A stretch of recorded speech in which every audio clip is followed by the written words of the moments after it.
चंचल जी, तमजीत जी, अब जवाब ले लीजिए। हाँ, देखिए, हमारे समाजवादी पार्टी के साथी कह रहे थे, जब आपने उनसे सवाल पूछा कि पीटीए कैसे चुनाव लड़ेगा, तो जवाब नहीं दे पाए।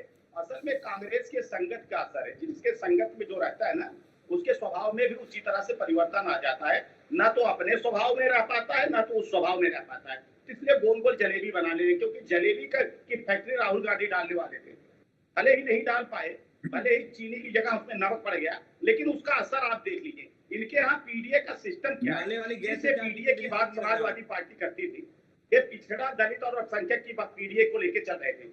आज जो चुनाव के टिकट समाजवादी पार्टी ने अर्चना जी घोषित किए जी, उसमें परिवारवाद का जीता जागता उदाहरण है। आप सारी सीटों को आप देख लीजिए, जो इन्होंने घोषित किया है, सब पर उस परिवार के ही, कोई उनके बेटे हैं, कोई उनकी बेटी है, कोई उनका बहू है।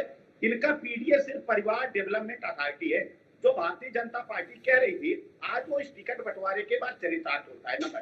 दूसरी चीज, हमारे कांग्रेस के साथी कह रहे थे, आपने उनसे पूछा कि कितनी सीटों पर चुनाव लड़ेंगे, जवाब नहीं है। इसी तरह से समाजवादी पार्टी भी गई थी हरियाणा में चुनाव, इनसे मांगती रहेगी भैया 2 सीट लड़ा दो, 1 सीट लड़ा दो, नहीं लड़ाई। यही जम्मू कश्मीर में लड़ने गए थे, नहीं लड़ाए। और वही कांग्रेस का हाल आज उत्तर प्रदेश में हो गया। अपने आप को राष्ट्रीय पार्टी कहने वाली, कभी इस देश में सबसे बड़ी पार्टी हुआ करती थी, पंचायत से लेकर और संसद तक में इनकी सरकारें एक तरफ से होती थी। आज इनकी हालत ये हो गई उत्तर प्रदेश में कि भैया 1 सीट दे दो, 1 सीट दे दो, 1 सीट दे दो। आज बता नहीं पा रहे कि किस सीट पर इनको सपा ने कहा है कि आप चुनाव लड़िए। और दूसरी चीज, कांग्रेस के साथी ने यह भी कहा कि जब आप हरियाणा की चर्चा करते हैं, कह रहे हैं कि उतने वोट पर आप स्थिर होकर हरियाणा में भारतीय जनता पार्टी ने, अर्चना जी ने इतिहास रचा है।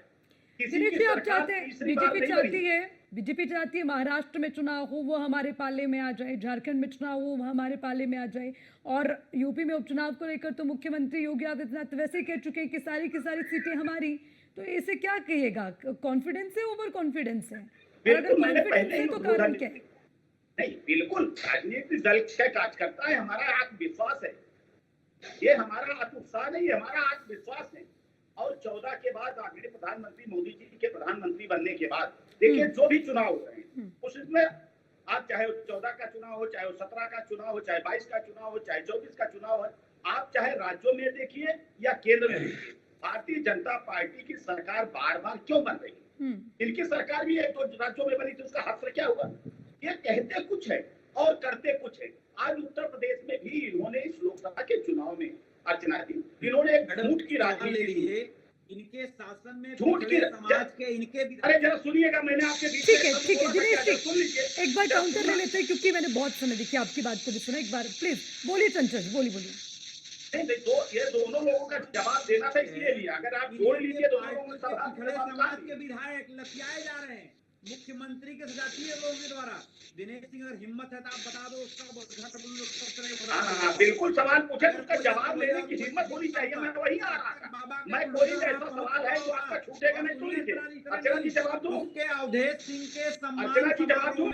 देखो कौन आया, शेर आया, शेर आया, यही भारत जवाब दूं? नारा लगा रहे हैं।